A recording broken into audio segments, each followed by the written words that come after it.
Amém. Eu queria convidar você a abrir a sua Bíblia no livro de 2 Reis, no capítulo de número 4, de 2 Reis. É uma história bastante conhecida, possivelmente muitas mensagens já foram ouvidas, vocês já ouviram muitas mensagens a respeito dessa viúva que tem uma história com o profeta Eliseu.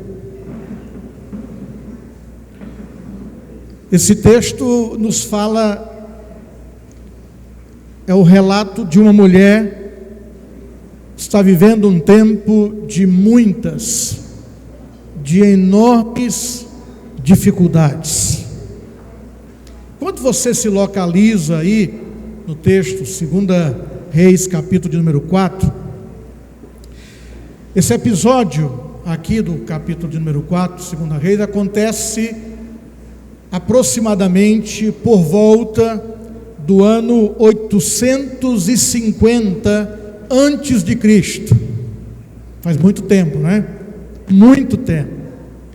Nessa época, Israel estava dividida em 2 reinos: o reino do norte, que era chamado o reino de Israel, e o reino do sul, que era o de Judá. Esse episódio aqui acontece no reino do norte. Tem como cenário o reino do norte, cujo governante, cujo rei era um homem que ignorava completamente a Deus, resistia a qualquer forma de relacionamento com Deus. E o quadro, o cenário por trás dessa história dessa mulher pode muito bem ser facilmente compreendido por nós que vivemos agora no ano de 2016. Então você imagina aí quanto tempo faz, 850 anos antes de Cristo, e em 13 de março de 2016, parece que o ambiente histórico é o mesmo ambiente que nós estamos vivendo, porque a nação está em crise, os inimigos ao redor dessa nação estão ficando cada vez mais fortes e poderosos, o estado econômico é o pior possível, a economia está com estagnação, há uma hiperinflação, uma corrosão de salário que as pessoas ganham, não dá para as pessoas comprarem comida, sobreviver. A liderança da nação, do Reino do Norte, confia na sua própria sabedoria, na capacidade ideológica pregada pelo rei e na submissão da economia à política partidária, vamos dizer assim. Então isso soa familiar para você? Parece com algum tempo que você já viveu ou que você está vivendo?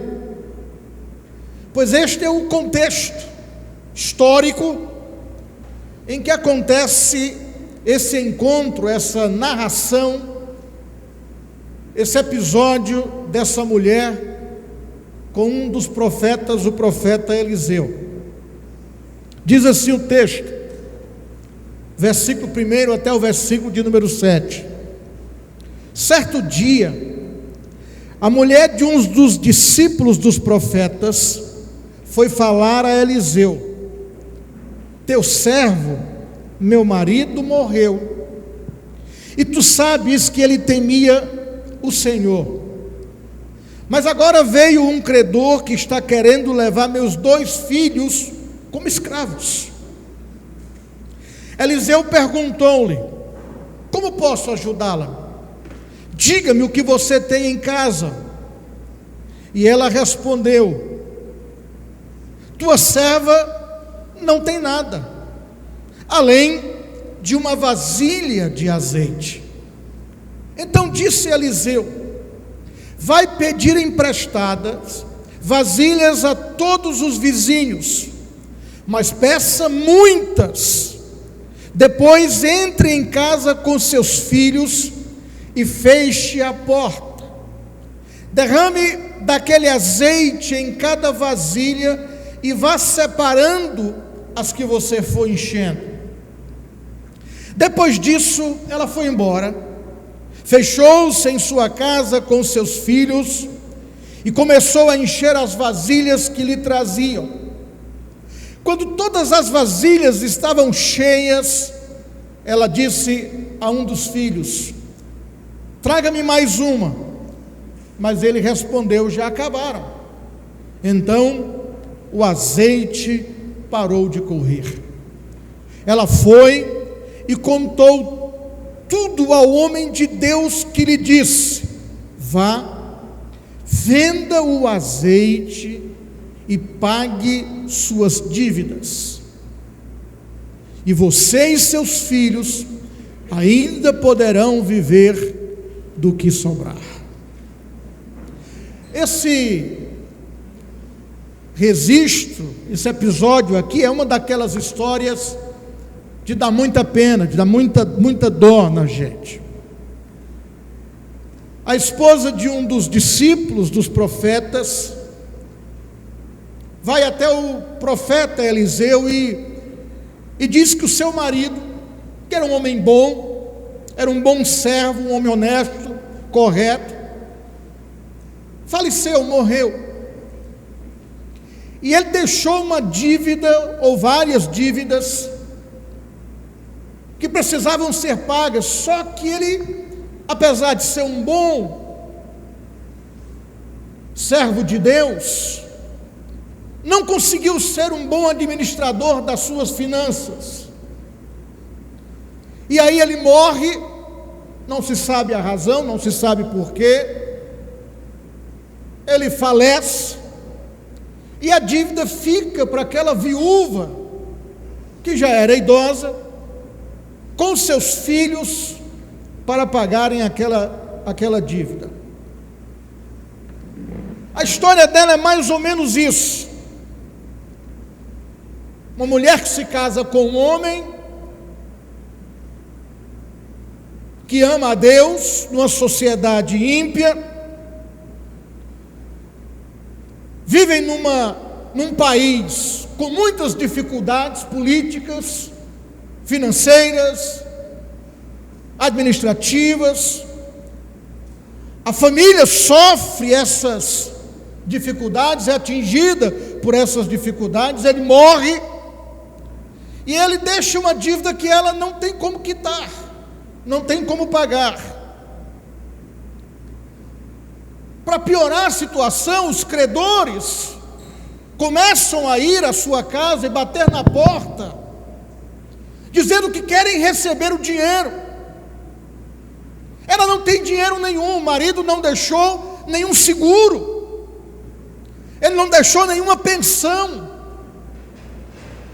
ele não pensou nisso, ele não se antecipou a uma situação como essa.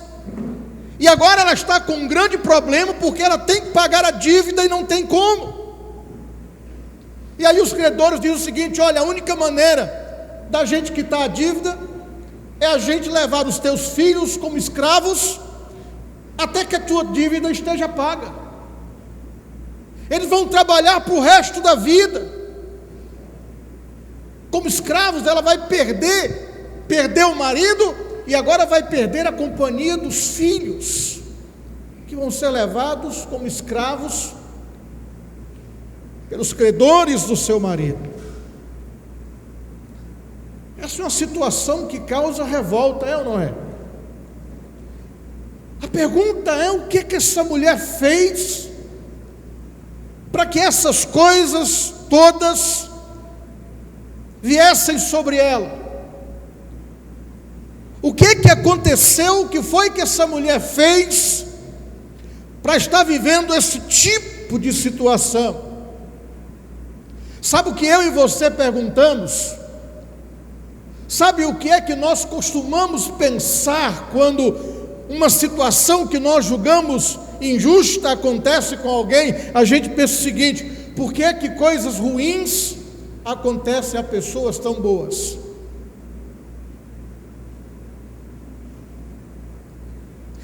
Na verdade, essa pergunta é como se a gente tivesse também perguntando ao contrário: por que que coisas tão boas acontecem a gente tão má? Por que que coisas ruins acontecem a gente boas? E por que que coisas boas acontecem a gente que é má, pessoas que são más? Por quê? Esse é um questionamento que a gente precisa fazer. Porque se nós olharmos para a nossa realidade, nós podemos estar aqui hoje à noite, muitos de nós podemos estar aqui hoje à noite, vivendo uma situação que a gente diz assim: eu não entendo. Eu não entendo por que que Deus fez isso. Eu não entendo por que que Deus está permitindo isso. Quantos de nós hoje à noite aqui não se sente injustiçado por alguma situação que está vivendo? E aí você se pergunta com muita constância: qual foi o mal que eu fiz? Eu não sou uma pessoa irresponsável, eu não sou uma pessoa qualquer, mas o fato é que eu estou sendo esmagado pelas consequências dessa economia, lutando com a minha vida financeira, perdendo o emprego, casa, deixando passar as oportunidades, vivendo nessa sensação de insegurança, de guerra. Não é justo isso. Eu não tenho que suportar essas coisas, será que não? Aí as pessoas correm para a igreja para orar e perguntar e questionar a Deus.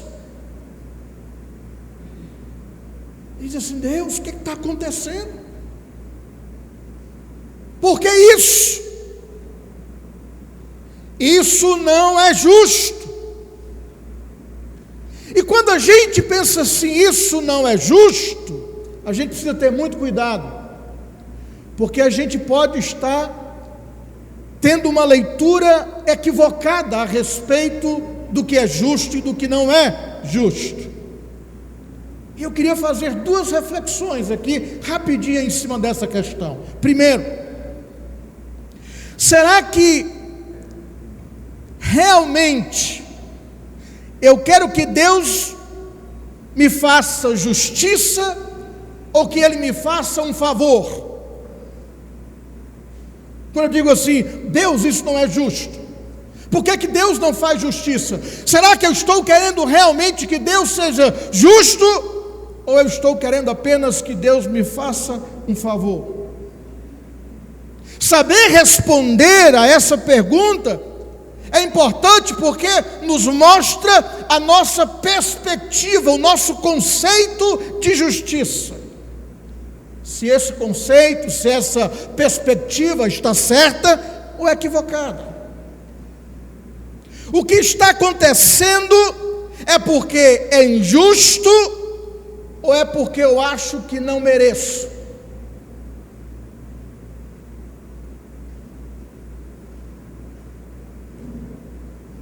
O que está acontecendo é porque coisas ruins acontecem. Eu acho que é injusto porque o que está acontecendo acontece comigo, que sou bom, mas não acontece com fulano, que eu sei que é mau. É esse o conceito que eu tenho de justo e de justiça?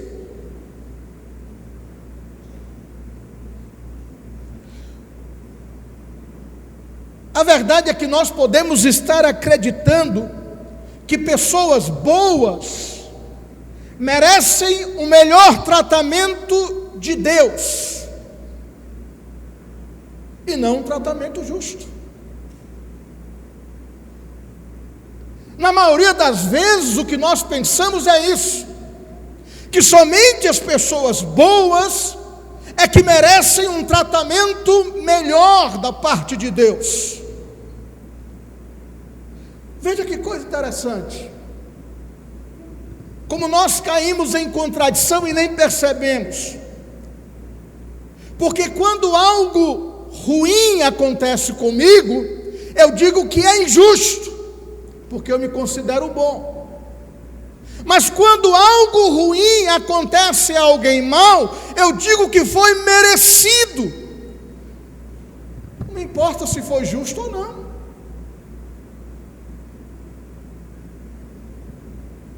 Então o que acontece é que muitas vezes nós misturamos favor com justiça, quando nós pedimos a Deus. A segunda coisa é que nós não gostamos quando coisas ruins acontecem a pessoas boas, mas nós nos sentimos pior ainda quando coisas boas acontecem a pessoas más.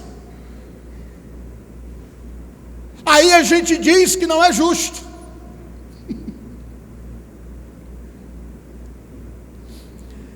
Então é preciso a gente entender o que é justiça, o que é justo e o que não é. Como é que a gente pode conviver com isso? Você está vendo como há uma confusão? Eu concordo com você. É difícil conviver com isso. Mas a gente precisa lembrar de uma coisa, que quando coisas boas acontecem às pessoas más, não é apenas uma questão de justiça, porque a justiça de Deus não se conforma ao senso de justiça que eu e você temos. E o fato de coisas boas acontecerem a pessoas más é uma questão de graça e não de justiça.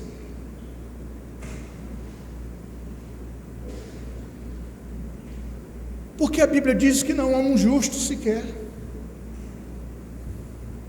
Todos nós necessitamos da graça de Deus. Todos nós precisamos da graça de Deus. E ser cheio de graça, ser gracioso, é um dos atributos do caráter de Deus.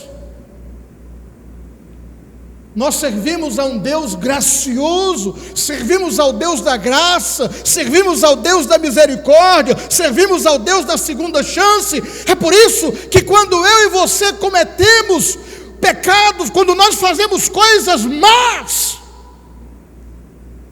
a mesma graça que faz coisas boas para os maus, faz coisas boas em nosso favor.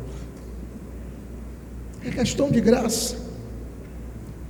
Lá em Joel capítulo 4, versículo 13 diz que Deus é um Deus tardio em irar-se, mas é um Deus magnânimo em misericórdia, para quem não merece. No capítulo de Romanos, capítulo 5, versículo 8, diz assim: porém Deus comprova seu amor para conosco, pelo fato de ter Cristo morrido em nosso benefício, quando nós ainda andávamos em pecado. Se é para ser justo, todos nós deveríamos estar mortos. Nenhum de nós deveríamos estar aqui. A questão não é de justiça, é de graça, porque todo mundo vive num mundo caído. O nosso mundo é um mundo cheio de frustrações, de imperfeições, é um mundo manchado, onde coisas boas e coisas ruins acontecem a gente boa, e onde coisas boas e coisas ruins acontecem a gente má. Não é uma questão de ser justo ou injusto, mas de graça. E nós não podemos nos esquecer que a Bíblia, a nossa regra de fé, ela foi escrita sobre pessoas imperfeitas, para pessoas imperfeitas, que porque encontram um Deus gracioso e amoroso que age nas suas vidas. A história dessa mulher não é uma exceção. Histórias como esta aqui dessa mulher nos ensinam que sempre enfrentaremos situações difíceis, mas que em Deus nós sempre podemos confiar. E o que tem nesse texto que nos ensina como lidar com situações adversas? Quando a gente olha para a história dessa mulher, a gente acaba aprendendo. O Espírito de Deus nos ensina como é que nós devemos nos comportar diante de tempos de adversidades. Eu queria tirar 4 lições aqui, 4 ensinamentos na história dessa mulher e do profeta Eliseu, para que a gente pudesse aplicar à nossa vida, ou pelo menos tentar aplicá-las à nossa vida, para a gente tentar sair da situação que a gente está vivendo. Primeira lição está aqui no versículo de número 2. Eliseu perguntou, ela contou a situação, contou a Eliseu o problema, disse para Eliseu qual era a situação, qual era a adversidade, e aqui está no versículo 2 a primeira grande lição que a gente pode tirar desse texto. Eliseu perguntou-lhe: como posso ajudá-la? Diga-me o que você tem em casa. E ela respondeu: tua serva não tem nada, além de uma vasilha de azeite. Primeira lição que a gente aprende aqui nesse texto é que a solução para a nossa situação começa com o que nós temos e não com o que não temos. Irmãos, como a gente inverte os papéis, como a gente inverte as coisas. A gente quer procurar solução naquilo que a gente não tem. A gente fica criando um monte de ideias, um monte de pensamento. Se eu tivesse aquilo, se eu tivesse aquilo, se eu tivesse aquilo, se eu tivesse aquilo outro. E a pergunta do profeta foi objetiva: o que é que você tem? Ela contou um problema e ele diz: o que é que você tem? Ela diz: eu não tenho nada. Eu não tenho nada. E ela diz isso porque quando ela olha para a situação, ela vê a situação dela de tal forma que ela não sabe por onde começar. Ela não sabe aonde ela dá o starter. O profeta pergunta: o que é que você tem? Ela diz: eu não tenho nada.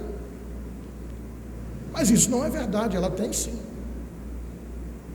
Ela tem. É que às vezes a dificuldade, ela nos impede de enxergar os recursos que nós temos. Quando o profeta diz assim: pense bem, o que é que você tem em casa? Me diga o que é que você tem. Eliseu está ajudando essa mulher a pensar, a olhar ao seu redor, a procurar ao seu redor uma solução para a sua situação.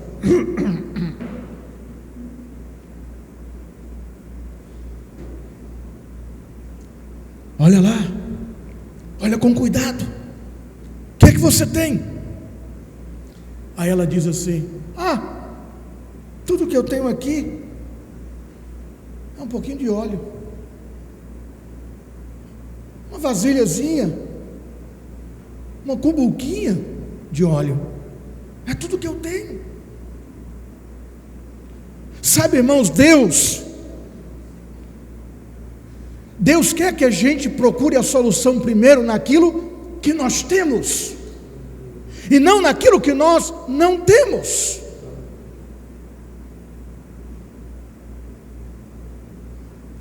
É por isso que a gente luta tanto com as nossas dificuldades, porque nós temos os nossos recursos próximos a nós, mas nós estamos procurando os recursos que nós não temos.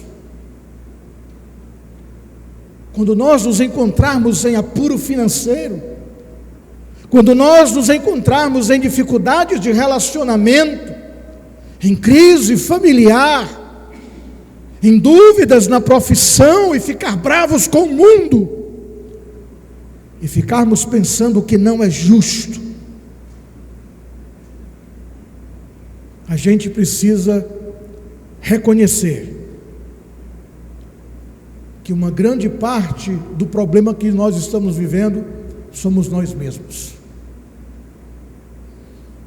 Porque nós temos recursos, mas a gente não quer os recursos que tem, a gente quer os que a gente não tem.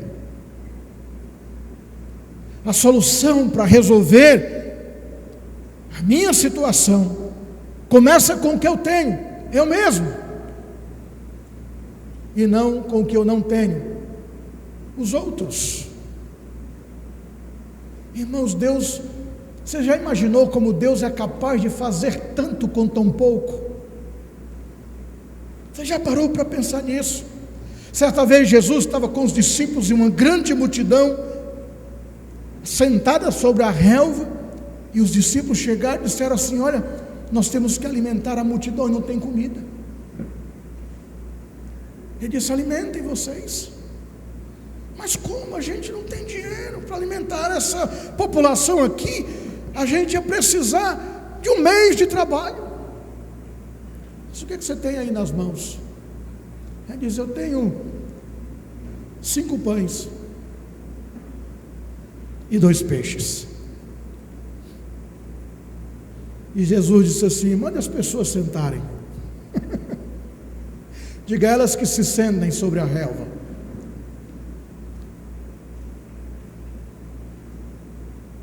Cinco pães e 2 peixes. Nada. E aí ele mandou os discípulos distribuírem.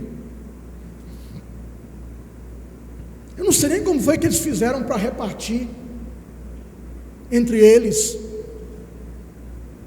porque a Bíblia diz que no final sobrou 12 cestos cheios de pão e de peixes. Eu acho que eles pegaram aqueles pães e dividiram em 4. Pega um pedacinho para um pedacinho para outro. Os peixes pegaram o canivete lá de Tomé e corta aqui, a cabeça vai para alguém, as tripas vai para alguém, o rabo vai para alguém. Partiram, saiu cada um com um cestinho, e eles iam tirando pão e peixe, e eles olhavam e tinha pão e peixe. Eles tiravam pão e peixe, eles olhavam e tinha pão e peixe. Eles tiravam pão e peixe e tinha pão e peixe. Eles olhavam pão e peixe e tinha pão e peixe. Porque Deus pode fazer muito com pouco que nós temos. Você sabe como é que começou a nossa história, a história aqui dessa igreja? Ela não começou nesse século, ela começou com Jesus. Ele mudou o mundo com 12 homens. Era só um punhado de homens e Jesus, mas ele revolucionou o mundo. Sabe por quê? Porque Deus desafia as probabilidades. Ele é capaz de fazer tudo do nada. Deus pode superar toda e qualquer circunstância. Talvez você esteja aqui hoje à noite olhando para a sua situação, ouvindo Deus perguntar para você: o que é que você tem? Você está dizendo assim: eu não tenho nada. Você tem. Você tem você. Você tem oportunidades. Você tem habilidades. Você tem ideias. Você tem paixão. Você tem amizades. Então comece com o que você tem. Olha o que diz os versículos 3 e 4, diz assim: então disse Eliseu: vai pedir emprestadas vasilhas a todos os vizinhos, mas peça muitas. Depois entra em casa com seus filhos e feche a porta. Derrame daquele azeite em cada vasilha e vá separando as que você for enchendo. Você sabe o que é que Eliseu está dizendo aqui? Eliseu está nos dando uma fórmula para superar todas as dificuldades, em qualquer circunstância. Ele diz assim: vitória é igual humildade mais esforço. Conquista é igual a humildade mais esforço. Ele disse assim: vá na sua vizinhança. Aquela mulher nunca comprou uma barra de sabão, tudo quem comprava era o marido. Ela nunca comprou um bombom. Ela nunca foi a uma bodega, a uma mercearia. Ela não sabia o preço de nada.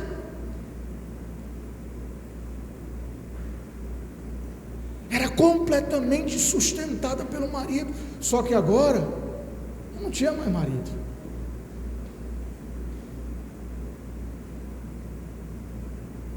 Ele disse: olha, vá a todos os seus vizinhos e peça vasilhas emprestadas, mas peça muitas. É preciso ter muita humildade para fazer isso. A pessoa ir lá, você já pensou? Uma pessoa que viveu sempre numa boa qualidade de vida, num bom patamar de vida, ter que sair pela vizinhança pedindo garrafinha PET vazia. Você tem umas garrafinhas aí PET para poder me emprestar? Eu vou te devolver depois que eu usar. Prometo que eu devolvo limpinha, higienizada. E as pessoas achavam que aquela mulher estava ficando doida. E começaram a dar vasilhas para ela, garrafinhas para ela. E ela foi pedindo, até que ela juntou um montão de vasilhas. E aí ela entra em casa com seus filhos. E ela vai fazer uma coisa que ela nunca fez. Ela vai se esforçar. Ela vai encher vasilha por vasilha. Ela vai encher garrafinha por garrafinha.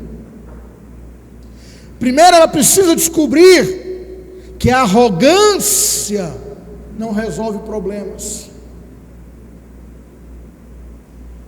só complica. Depois ela entende que precisa de energia intencional. Que esforço é isso? É você ter uma energia, dispensar uma energia intencional. É você pensar de maneira correta. É você ser consistente. É você criar uma dinâmica para resolver a situação. É você manter-se em movimento. É você continuar tentando, confiando, crendo que Deus vai honrar o teu esforço. Essa mulher tinha uma outra opção, ela podia ficar se lamentando. Como assim? Eu saí pela vizinhança, com gente que eu nem conheço, muitas vezes nem falam comigo, e agora que eu sou viúva, com filhos menores para criar, com uma dívida dessa, ela podia ficar se queixando, se lamentando e continuar dizendo: não é justo, não é justo.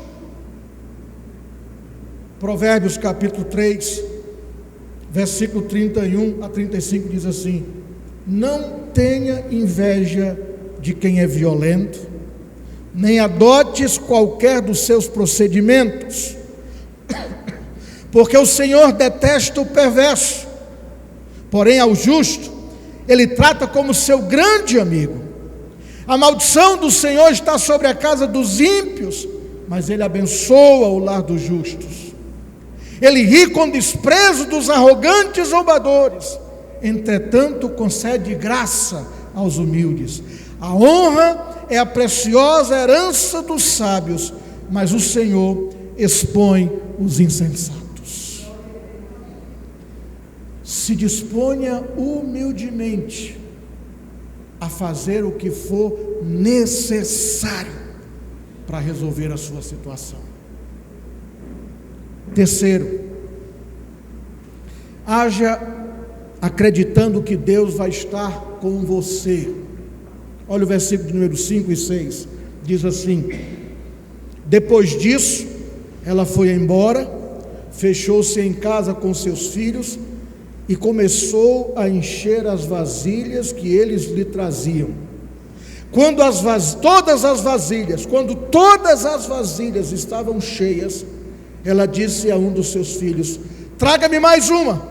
Mas ele respondeu: já acabaram. Então o azeite parou de correr. Veja que coisa maluca que acontece aqui. Essa mulher fecha a porta da sua casa com seus filhos, e a casa dela estava cheia de vasilhas vazias que ela ia encher com a vasilha de azeite. É que muitas vezes, não todas, mas na maioria das vezes, Deus deseja que a gente dê o primeiro passo de fé para o milagre acontecer. Essa mulher tinha muitos frascos vazios e só um frasco de óleo. O que é que a minha razão e a sua razão diz? O que é que a minha mente e a sua mente diz? Não faz sentido. Como é que eu vou encher uma sala, uma cozinha cheia de vasilhas secas com uma única vasilha? É isso que a razão diz, é isso que a mente pensa. Mas a fé diz o seguinte: creia e comece a fazer. Acredite e vá fazendo. Porque pode não fazer sentido, mas é nessas horas, quando nada faz sentido, que mais a gente precisa confiar no que Deus está nos dizendo para fazer. Essa mulher faz. Eu imagino ela enchendo a vasilha e o vidro esvaziando, a vasilha dela esvaziando. Quando ela termina de encher a primeira vasilha, ela olha e a vasilha dela está cheia de novo. Ela diz: traz outra. E ela vai enchendo, e a vasilha fica vazia, e ela olha para a vasilha e está cheia de novo. E aí ela diz: traz outra. Eu fico até imaginando ela lá na casa dela. É assim que as mulheres ficam, né?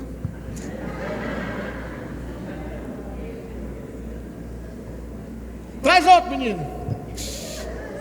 Traz outro, menino. Traz outro, menino. Acorde, menino, que está enchendo. E aí chega uma hora que ela diz assim: traz outra. O menino diz: mãe, não tem mais não. Acabaram as vasilhas, mãe. Aí a mulher olha para o frasco. Acabou. Acabou o óleo. Foi a conta certa. É nessa hora que essa mulher que não tinha nada começa a olhar para Deus como Deus da provisão. Pedir os frascos emprestados foi a sua demonstração de fé, e Deus estava com ela, porque a medida do milagre era a fé daquela mulher. A medida do meu milagre, do seu milagre, é a medida da nossa fé e do nosso esforço inicial. Irmãos, às vezes a gente está querendo que Deus faça um milagre na nossa vida sem mostrarmos qualquer nível de fé, porque a fé, na maioria das vezes, não faz o menor sentido. Mas se Deus mandar, creia. Aleluia. e faça. Haja acreditando que Deus estará com você. Eu quero terminar aqui dizendo o seguinte: no versículo 7 está escrito assim: ela foi, depois do milagre, depois de solucionado o problema dela, aí ela corre até o profeta, o homem de Deus, e diz assim: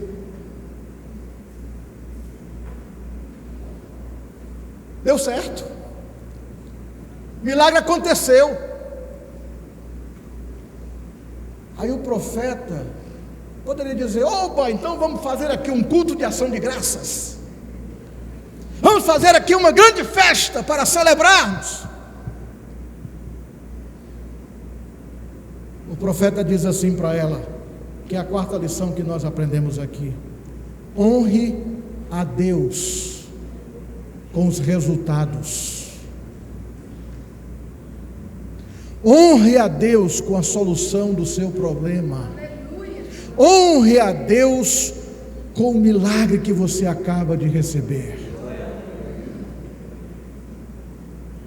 Sabe por quê, irmãos? Porque a maioria de nós desconhece. Nós queremos muito milagres, nós queremos demais bênçãos, mas nós desconhecemos que bênção, que milagre de Deus traz responsabilidade e compromisso. Não é só um favor, não é apenas um jeitinho que Deus dá na nossa vida. Ele diz assim: agora você vai honrar a Deus com a sua bênção.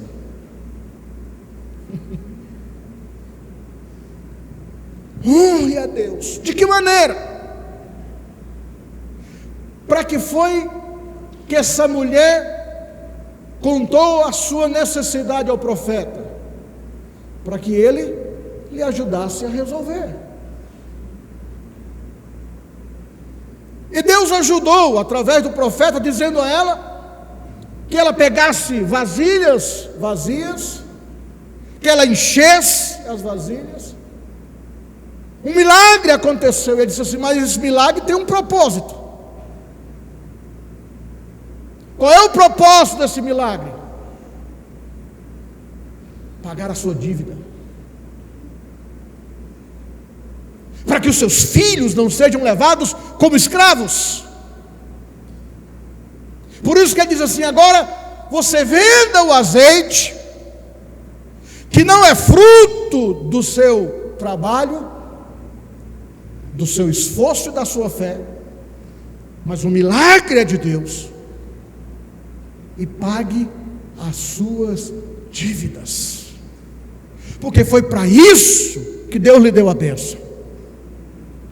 Seja responsável com a bênção que Deus lhe deu, com o milagre que Deus fez na sua vida. Será que alguém aqui já pediu algo a Deus e prometeu assim: Deus, se eu ganhar assim, assim, assim, se eu receber assim, assim, Senhor, eu vou fazer isso. E depois que você recebe, você começa a sofrer de amnésia.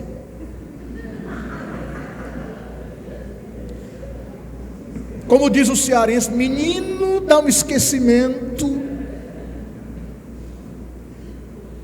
A gente tem um surto de esquecimento, porque nós somos experts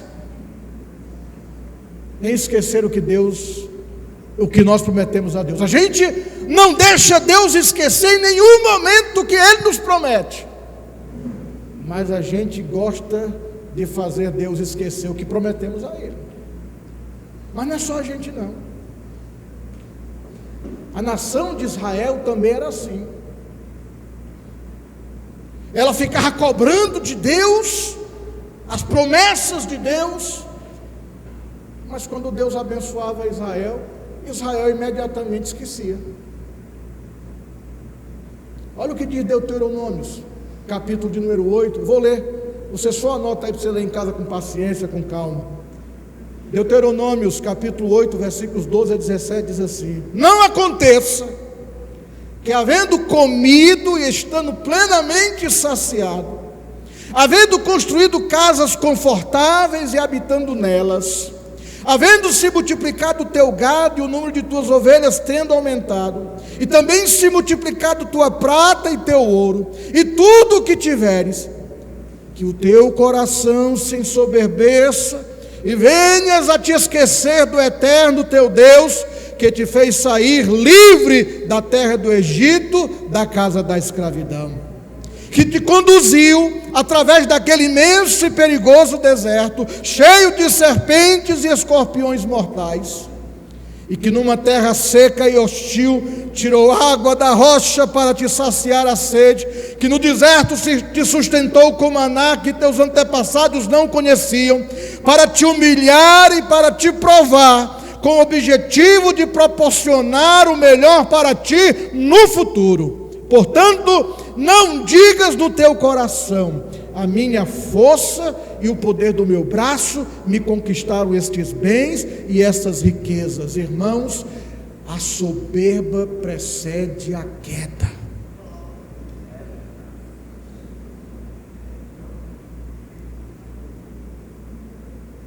Nós esquecemos, mas Deus não.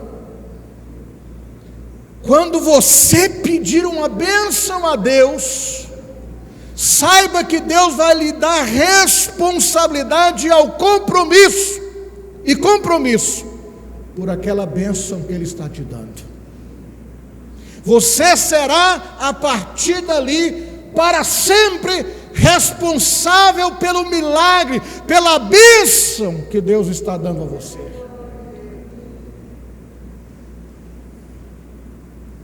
Irmãos, Deus faz mais do que a gente pede, ou do que a gente imagina. Porque a mulher queria só pagar a dívida. Mas você viu como é que termina o versículo? Você viu como é que ele termina? Ele diz assim: e viverás em paz, tu e teus filhos, com o que restar da venda. Você sabe qual é o nome disso aqui? Graça de Deus. É assim que a graça de Deus age em nosso favor. É assim que a graça de Deus nos encontra. É que nós queremos um tanto, e Deus nos dá sobejando. Ela queria pagar só a dívida, e Deus deu a ela condições. Deus fez um milagre na vida dela, para ela passar o resto da vida vivendo daquele milagre. Todas as vezes que você pedir algo a Deus, e você prometer algo a Deus, por causa desse pedido, cumpra. Honre a Deus com os resultados do agir de Deus na sua vida. Permita-me terminar dizendo que não importa em que tipo de situação ou lado da vida você está. Não importa se você está vivendo uma época de fartura, ou se você está vivendo uma época de escassez e de necessidades, como essa mulher. Creia que em Jesus você sempre pode confiar. Sempre. Portanto, você quer sair da situação em que você está? Esse texto aqui nos ensina. Comece com o que você tem. Eu não tenho nada, pastor. Será que não? Tem certeza? Você já olhou para você? Para as suas habilidades, para a sua capacidade? Você já olhou para os amigos, para a sua família? Para os recursos? Mas não basta isso. Esteja disposto a fazer o que for necessário. E quando você for fazer, tenha fé, faça sabendo, crendo, que Deus vai estar com você. E depois que você estiver com a bênção na sua mão, com a solução na sua mão, diga assim: Senhor, isso aqui é para a glória, para a honra do teu nome. Eu tenho responsabilidade e compromisso com a bênção que eu acabo de receber.